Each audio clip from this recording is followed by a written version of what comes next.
अभिषेक super trick में आपका स्वागत है। आज हमारा बायोलॉजी का वीडियो 2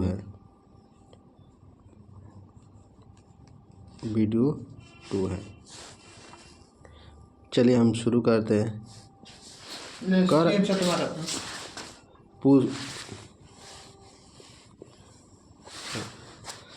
पुरुषों की सबसे छोटी कोशिका कौन सी होती है? तो पुरुषों में सबसे छोटी कोशिका होती है शुक्राणु। क्या होती है? तो पुरुषों में सबसे छोटी कोशिका शुक्राणु होती है। कह रहा है पेस मेकर का संबंध किससे है? क्या कह रहा है कि पेस मेकर का संबंध किससे है? तो पेस मेकर का याद रखिएगा हृदय से। किससे? तो हृदय से। और कह रहा है पेस मेकर का कार्य क्या है? क्या कह रहा है कि पेस मेकर का क्या कार्य है? दिल की धड़कन प्रारंभ करना। क्या करना है? तो दिल की धड़कन को प्रारंभ करना। ठीक। उसके बाद कह रहा है गति प्रेरक किससे संबंधित है? तो कह रहा है गति प्रेरक किससे संबंधित है? तो आप याद रखिएगा गति प्रेरक हृदय से संबंधित है। किससे संबंधित है? तो हृदय से संबंधित है। कह रहा है शरीर की सबसे व्यस्त अंग है। हमारा शरीर का सबसे व्यस्त अंग कौन होता है जो हमेशा चलता रहता है? तो वो है हृदय। कौन है? तो वो है हृदय है। कह दौड़ते समय रक्तचाप में क्या परिवर्तन होता है? क्या होता है? तो बढ़ जाता है। जब हम दौड़ते हैं तो हमारा रक्तचाप क्या होता है? तो बढ़ जाता है। क्या होता है? बढ़ जाता है। उसके बाद कह रहा है मानव रुधिर का पीएच होता है। मानव रुधिर का पीएच मान क्या होता है? तो 7.4 होता है। क्या होता है? तो 7.4 होता है। मानव रुधिर का पीएच मान होता है 7.4 होता है। उसके कह रहा है मानव रक्त प्लाज्मा में पानी की प्रतिशत होती है। हमारे जो रक्त में होता है, रक्त में पानी की मात्रा कितनी होती है? तो 80% होती है। कितने प्रतिशत होती है? तो 80% होती है।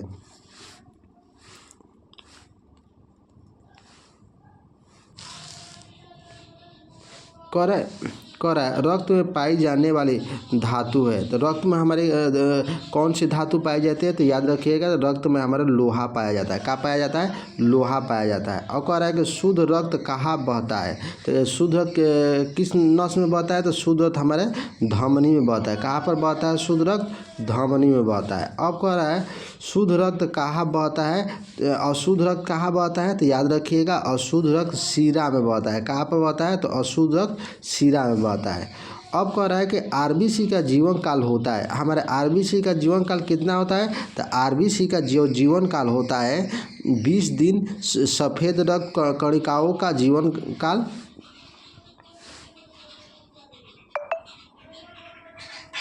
होता है।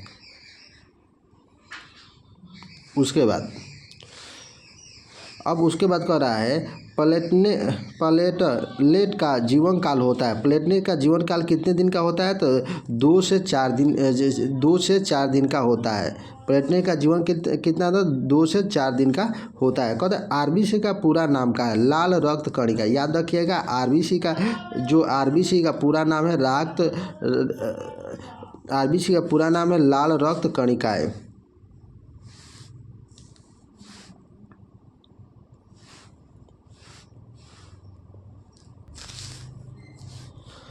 उसके बाद कह रहा है WC का पूरा नाम क्या है? सफ़ेद रक्त कणिकाएं। कह कि WC का पूरा नाम क्या है? सफ़ेद रक्त कणिकाएं। क्या नाम है? तो सफ़ेद रक्त कणिकाएं। कह रहा है कि अधिकतम पोषक तन रक्त में कहाँ से अवशोषित किया जाता है? तो अधिकतम पोषक तत्व कहाँ से अवशोषित किया जाता है?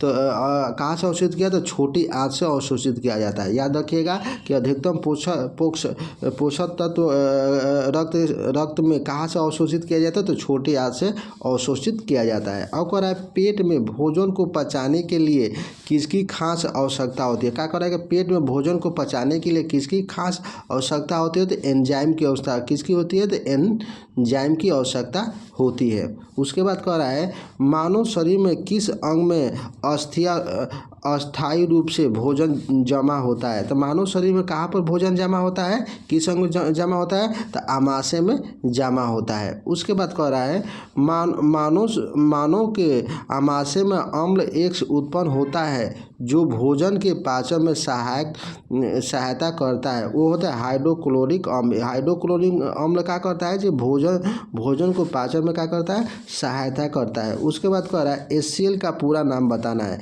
कह रहा है कि HCl का पूरा नाम क्या है, हाइड्रोक्लोरिक अम्ल। याद रखिएगा कि HCl का पूरा नाम क्या है, हाइड्रोक्लोरिक अम्ल।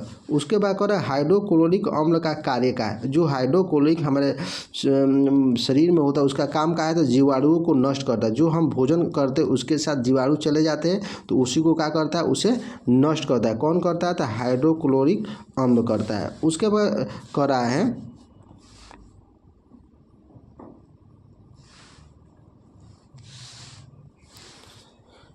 मानव शरीर में खून के शुद्धिकरण की प्रक्रिया को कहते हैं। क्या कहते हैं जी, मानव शरीर के जो खून के शुद्धिकरण की प्रक्रिया को कहते हैं। क्या कहते हैं, तो डायलिसिस कहते हैं। क्या कहते हैं, तो डायलिसिस कहते हैं, डायलिसिस कहा जाता है। कह रहा है पेप्सिन बदल देता है। पेप्सिन किस में बदल देता है, तो प्रोटीन को पोलोपेप्टाइड में बदलता है। किस में बदलता है, तो पोलोपेप्टाइड में बदल देता है। उसके बाद पाचन क्रिया में प्रोटीन किस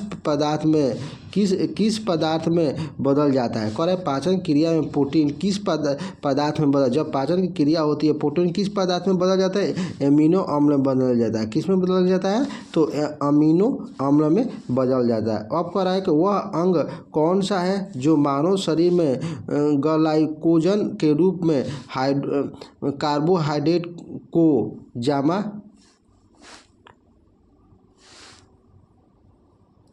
जमा करता है। तो जमा करता है तो कौन है, तो यकृत होता है। कौन होता है, तो यकृत होता है। याद रखिए कि वह अंग कौन सा है जो मानव शरीर में ग्लूकोज के रूप में कार्बोहाइड्रेट को क्या करता है, जमा करता है, तो वो कौन है, तो यकृत है। अब कह रहा है कि पित्त किसके द्वारा पैदा किया जाता है, तो याद रखिएगा पित्त किसके द्वारा पैदा किया जाता है, तो यकृत के द्वारा पित्त क्या होता है, पैदा किया जाता है। याद रखिएगा।